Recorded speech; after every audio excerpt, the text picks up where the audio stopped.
Ayos bago yung motor na naman itong kapitbahay namin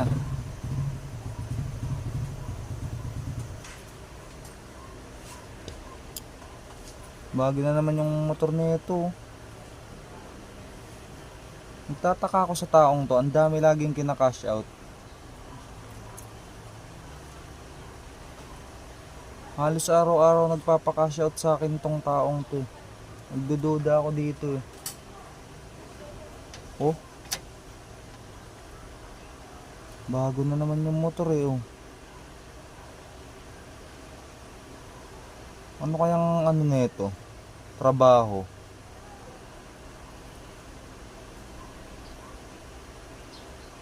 Pinipicture-picturean pa yung motor nyo.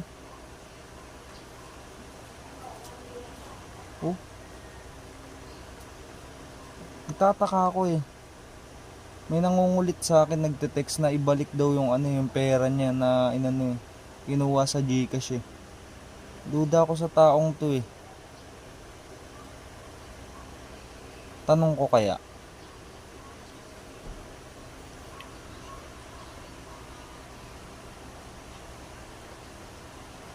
Siya lang naman yung huling nagpa-GCash sa akin.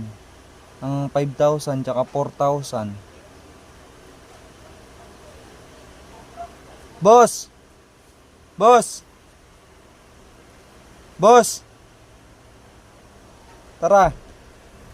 Itatanong lang ako.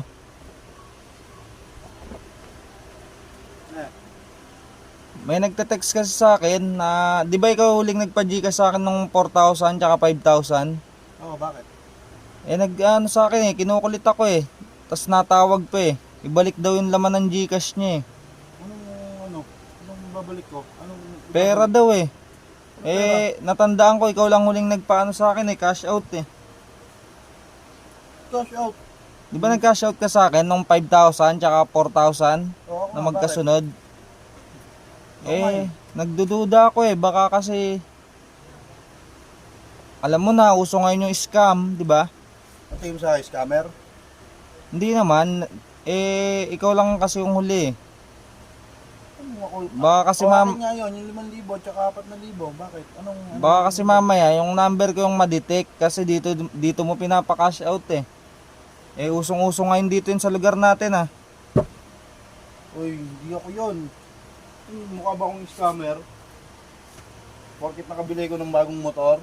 Kaya nga nagdududa ako sa'yo bagong motor mo Oo. Paiba-iba ka ng motor Ano naman kung Wala. nakabili kong bagong motor? Wala ka naman trabaho. Anong pakialam wala akong trabaho tapos nagkamotor ako? Wala lang, ano ko lang, baka mamaya kasi yung number ko ma-detect, dito ka lagi nagpapa-cash out. Usong-uso ngayon yung mga scam dito, binabago yung pangalan sa Facebook para pumareho sa GCash Kaya ako binago yung pangalan ko sa Facebook para hindi ako ma-chat ng ex-girlfriend ko. Kinukulit ako nun Kukunyaring nabuntis ko siya. Huwag mo akong pagkakamalang scammer. Sige. Scammer. Dinanong ko lang naman, baka mamaya kasi maano ko. Mamaya masabihin, kasabot pa ako.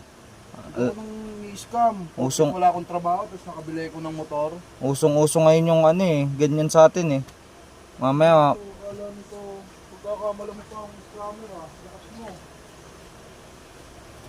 duda ako sa taong to Nagpalit ng pangalan sa Facebook Tapos lagi nagka-cash out dito, ang lalaki ng pera. Tapos biglang magkakamotor, Raider pa. Ang nakaraan, Rusi lang